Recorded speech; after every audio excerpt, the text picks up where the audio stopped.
Oh, there's more news on 3news.com. Make some time and visit 3news.com. This is Ghana Tonight. Coming up next. Tonight, where the culture and tradition of a people conflict with the laws of the land. What is the way forward? That's a question tonight we're asking as we stay on this raging controversy of the Nungua Babu Wulomo's reported marriage to a 12-year-old girl. A member of parliament, a lawyer, and a human rights activist is going to be joining us. So, the videos you are seing is what's said to have been the marriage ceremony over the weekend. Now, in Nungua, the air is thick as we speak now with tradition as the customary marriage between, as reported, between Babu Wulomo, Numo Bokete Lawe Churu, the 33rd, and a young girl named, is reported to bear the name Na Okromo. It's unfolding. Now, the age difference is striking. The venerable Babu Wulomo is 63 years old, 63 years, while this girl you're seeing on the screen there right now is 12 years old, right? By the customs of their community, Na Okromo now is said to have assumed the traditional name Na Ayemwede. But this union is not complete without some other things are said to have been happening. And that is where a number of concerns have been raised, specifically about the age of this girl involved, 12 years old. Now, the videos you're seeing at the Nungwa community, this right is said to be one that would empower her to fulfill all the expected duties expected of her, including the crucial role that she's expected to play of procreation. Now, according to tradition, the Babu Wulomo, having assumed his authority, must also take a boy Ekbayo, his customary wife, also known as that particular context that they put it. Now, this solemn rite occurs only once in the lifetime, and that is what we indeed has generated a lot of questions and concerns.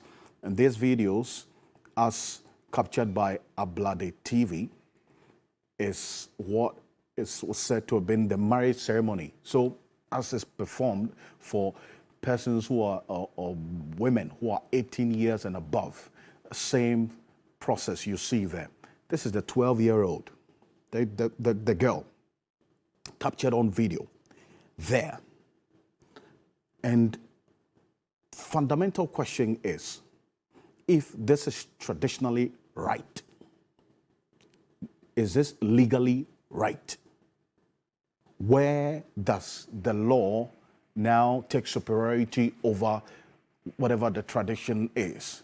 Now, there's been some clarity that the Nungwastu sought to put to this, that this young girl is not going to be performing, the duties of a wife for, as it were, procreational duties for that matter. But addressing this issue of this Babu Wulomo's engagement to this underage girl, we have just received a statement from the Gadangbe Council. It came through just 5 minutes ago on this matter. Now, take a look at this. This is what the Gadangbe Council is saying. They are essentially trying to explain this and making reference to this recent reports. They view the phenomenon as a complex issue that requires careful consideration and action, and for which reason the council refrained from expressing opinion when the story broke, preferring to do more research and consultations on the matter, considering that the Babu Wulomo himself is not an illiterate. So they said this man who is married, this 12-year-old, is not an illiterate. We've been knocking on the doors of the Gadangbe Council since morning to speak on this matter. And Nia Ikweotu, who is a former Attorney General, is a lawyer in good standing, Ghana's immediate past ambassador to High Commissioner to Canada. Right? He is the chairman of this Gadangbe Council, and he is the signatory to this statement that we're reading to you.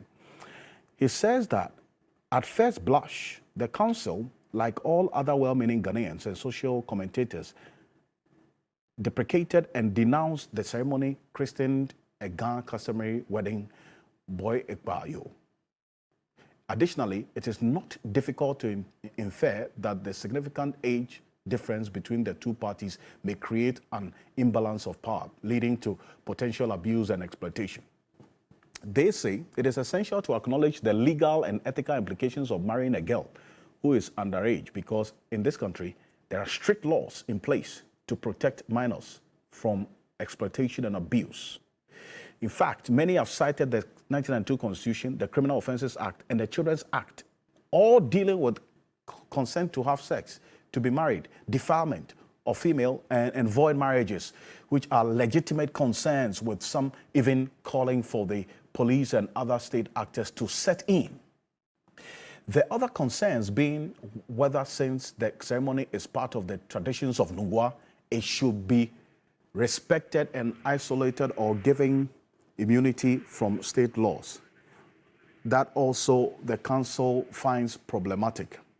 Now, there's one part of this, the council statement, which generates some questions. In fact, they sought to, as it were, explain this action in the context of what a tradition really says. And they say the council has engaged the Bobo Wulomo himself.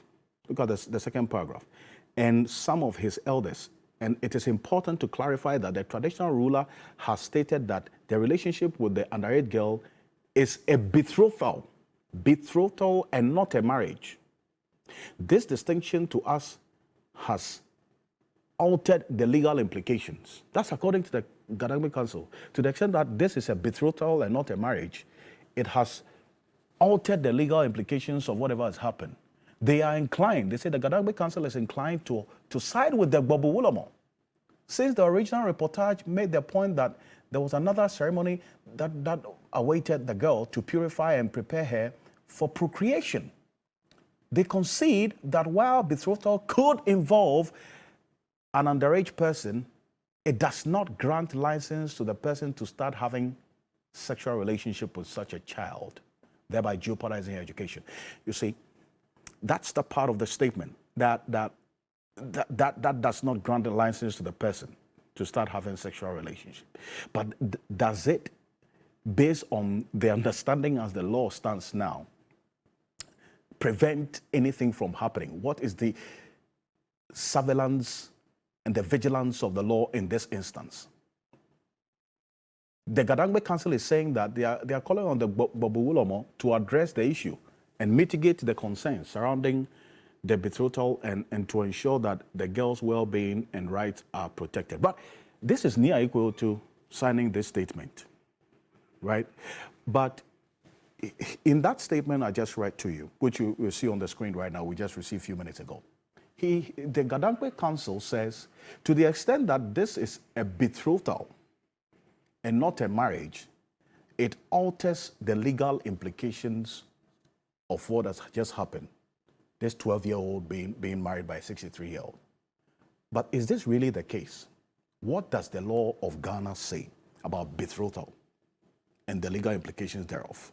I'm going to establish something to you right now, and follow me closely. Take a look at this. This is what the law says about betrothal. Right to refuse betrothal and marriage. This is Section 14 of the Children's Act, 1998, Act 560. A person shall not force a child to be betrothed, to be the subject of a dowry transaction, or to be married. The minimum age of marriage of whatever kind is 18 years. This is what the Section 14 of the Children's Act 1998, Act 560 says. That even if this is a betrothal and not a marriage, as the Gadangme Council is seeking to explain, the position of the law is that even with the Section 14, there's a right to refuse betrothal. A person shall not force a child, and the emphasis is on shall, to be betrothed, to be the subject of a dowry transaction, or to be married. The minimum age of marriage of whatever kind, even whether traditionally or legally, is 18 years. And so if you violate this, there's a penalty. It's a penalty to it. Now take a look at this. This is the penalty in Section 15. A person who contravenes a provision of sections 2 to 14 commits an offense and is liable on summary conviction to a fine not exceeding 250 penalty units, or to a term of imprisonment not exceeding 1 year, or to both the fine and the imprisonment. 1 year jail term, 250 penalty units. That's the fine as or the penalty as prescribed in law. If the Gadangbe Council's explanation is anything to go by, that this is a betrothal and not a marriage, the law still outlaws or prohibits betrothal in every form, as enshrined in Section 14 of the Children's Act. Let's stay a bit further on this matter. Francis-Xavier Sosu is a member of parliament for the Madina constituency. He's a human rights lawyer. He's joining us on Zoom. Counsel, appreciate your time. Good evening. Thank you very much for joining us here on Ghana Tonight. First of all, and for those who are defending or explaining what's happened in this case of this Wolomo, they say that this is an act of tradition. That's the justification. And the tradition doesn't place so much premium, as we have read now, on the age. And that if you are chosen, then that's it. And this is a betrothal and not a marriage in the sense of the word, as the Gadangbe Council is saying. Does this have any justification or sense in law? Well, Alfred, let me put it on record that this practice has been outlawed in our statute books. This is a typical example of what is known as trokoshi, because then I am particularly interested in this practice because I was once upon a time a victim of trokoshi. And it was part of the reasons why we have all kind of wild stories growing up and all kinds of deprivations along the line. And so the justification on grounds of culture does not hold water. And so what the man has done is plainly wrong, and he must be told in the face that what is done is wrong. And we must insist that he is arrested and prosecuted in accordance with our law. Any culture, by any cultural practice, belief, or manifestation that violates the Constitution or any written law be said to have any application in our jurisdiction. Going to quickly to Article 26 of the 1992 Constitution. What Article 26 is that every person is entitled to enjoy, practice, profess, maintain, and promote any culture, language, tradition, or religion subject to the provisions of this Constitution. So your culture, your tradition, your beliefs, you have the right to enjoy them. But those beliefs, traditions, and practices are subject to the provisions of this Constitution. So when you read Article 26(2) of the same Constitution, it says that all customary practices which dehumanize or are injurious to the physical and mental well-being of a person are prohibited. And this is a constitutional prohibition, because a child who is 12 years under our laws does not even have the capacity to consent to be in marriage relationship. She has no capacity to contract or be contracted in any marriage. And marriage by law is a union between two consenting adults, and not an adult and a minor, for that matter. And so all those trying to provide any form of justification for this have no justification whatsoever. There is no justification for that act at all. Now, when you look at the provisions on the rights of children as it's contained in Article 28 of the 1992 Constitution. And remember that these provisions are consistent with the international standard, international provisions, or international laws that Ghana is a signatory to, particularly Convention on the Right of a Child. And this Article 28 provides that Parliament shall enact such laws as are necessary to ensure that every child has a right to the same measure of special care, assistance, and maintenance as is necessary for its development from its natural parents, except where those parents have effectively surrendered their rights and responsibilities in respect of the child in accordance with law.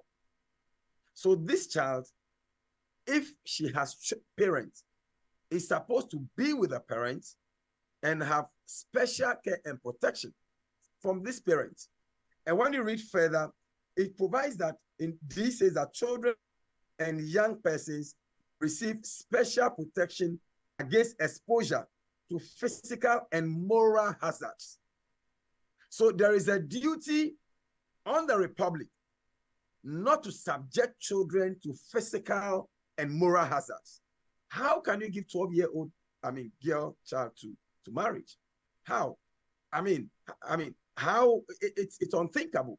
I have a 12-year-old girl, and I cannot just imagine right now that my 12-year-old girl is in a marriage relationship.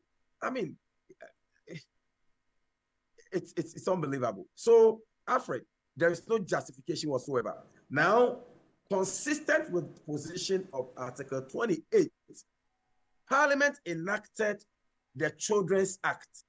And the Children's Act even provides much more clarity. I'm talking about the Children's Act 1998, Act 560. Provides, it says that right to refuse betrothal and marriage. The right of every child to refuse betrothal or marriage. It says that no person shall force a child, A, to be betrothed, B, to be subject to a dowry transaction, or C, to be married. That is what the Children's Act provides in section 14. So you cannot subject a child to marriage. And to make it clearer, the law provides that the minimum age of marriage of whatever kind shall be 18 years. The minimum age of marriage of whatever kind shall be 18 years. So our laws are very, very clear on this matter. And when you look at section 15 of the Children's Act, Act 560, it provides for sanctions for people who would violate this provision. It says that any person who contravenes the provisions of this part commits an offense and is liable on summary conviction to a fine and to a term of imprisonment not exceeding 1 year or both. So this man who has decided to violate our laws must be arrested and prosecuted. And if found guilty by the reports that we have, he must be imprisoned or fined or given both penalties. And I would dare say that the Ministry of Gender, Children and Social Protection and the Department of Social Welfare must move swiftly with policemen to rescue this child. Because this is someone who is being subjected to some form of religious manipulation. And I can imagine what kind of trauma she will be going through right now, even having been either married to, in this very bizarre circumstance. So, Alfred, honestly, there is no justification, legal justification. But Counsel, and I'm monitoring already as we're having these conversations, some reactions to this. You made the point earlier that this child is supposed to be with her parents in this instance. Now, when we read the Section 14 of the Children's Act, and we're going to put that on the screen right now, the Section 14 of the Children's Act, already those who are trying to explain this are making the point that there is no evidence that the child was forced. That right to refuse betrothal, and according to the Gadangbe Council, this is a betrothal and not a marriage. A person shall not force a child to be betrothed, to be the subject of a dowry transaction, or to be married. And the argument by those who want to explain this is that there's no evidence that this child was forced. So in this instance, if this is anything to go by, shouldn't the parents of the child also be brought to question as to why this is happening? Alfred, this is where, unfortunately, it may be unfortunate, but the parents are definitely accomplices. You see, look, when you come to Ghana today and you check the UNICEF report, it is 1 in 5 girls aged between 20 and 34 before they turn 18 years. We should be worried about that. As a people, we should be worried that several of our young people are married before they turn 18. And we are talking about the city, Accra. Can you imagine what may be happening in the rural areas where sometimes we don't even have media, reports from? And so this is not something we should toy with. This is a violation that goes to the core and to the root of the family values of Ghana. And so if it's one of the platforms that we can rally around, if we indeed believe that we must protect family values, because you see, the family is the first unit, is the basic unit of every society. And every child, must be protected at all costs until they reach the mandatory adult age of 18. This child does not have the mental capacity, the emotional capacity, the physiological capacity to be in a marriage relationship. And so for a parent who gives this child away must be very, very wicked and very, very heartless. If you are the father of this child and you are the mother of this child and you looked on and supported and assisted for this child to be sent into this unholy and ungodly alliance called marriage, you must be very, very wicked and very, very mean. You are neglecting your responsibility as a parent, as has been enshrined in law.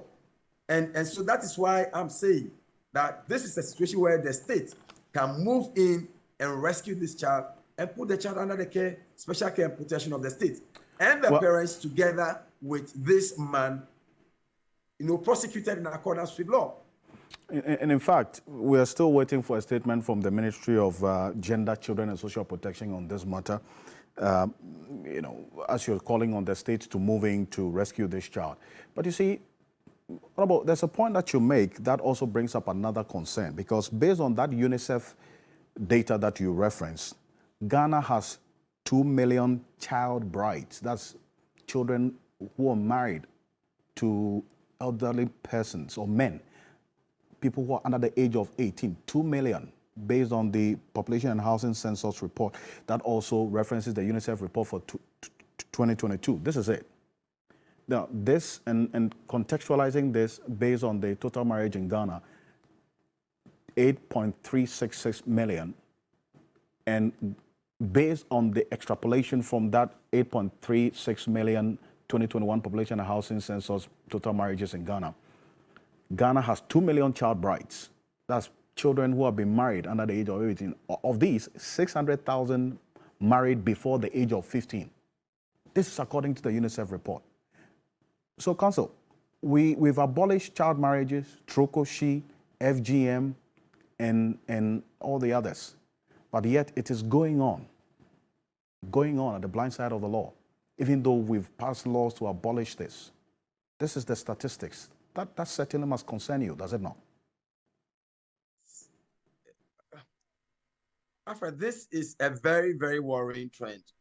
And for me, I fear for the future of young girls in Ghana and the future of Ghana, because when you have a population that shows that females or the women are more, and we don't have enough protection for our women, then the country is heading to a doom, because you have belong to the female gender, and they are not protected and they are not supported.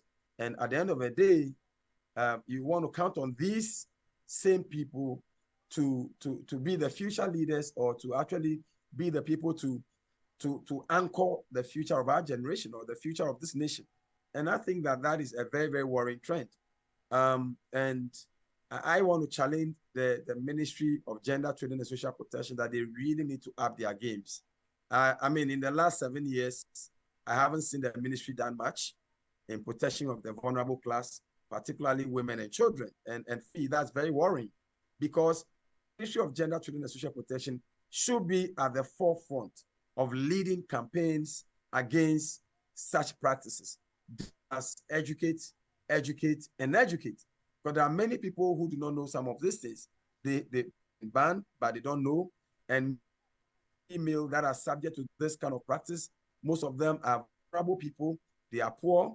They don't have money. Some are not in school. Even those who are in school have to drop out of school. So it gives the picture of a bigger problem on our we need to deal with. This should be a wake-up call to all of us. If we do not act on this matter, then to open the Pandora's box, do anything. If we are afraid of pedophiles, this is one of those typical gateways to pedophiles. Well, and I'm getting information that you are going to petition the Inspector General of Police on this matter tomorrow morning, correct? That is correct. We can say, but our petition is ready for the IGP by the special grace of God. Early morning tomorrow, I'm sure by 9 a.m., the petition will be at the office of the IGP demanding for action in this matter.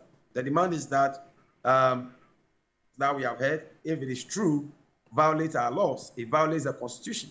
It violates the right of this little child. It violates the Children's Act, and it is criminal, and so he needs to be arrested. And that is consistent with Article 17 of the 1992 Constitution. Article 17 says that everyone shall be equal before the law.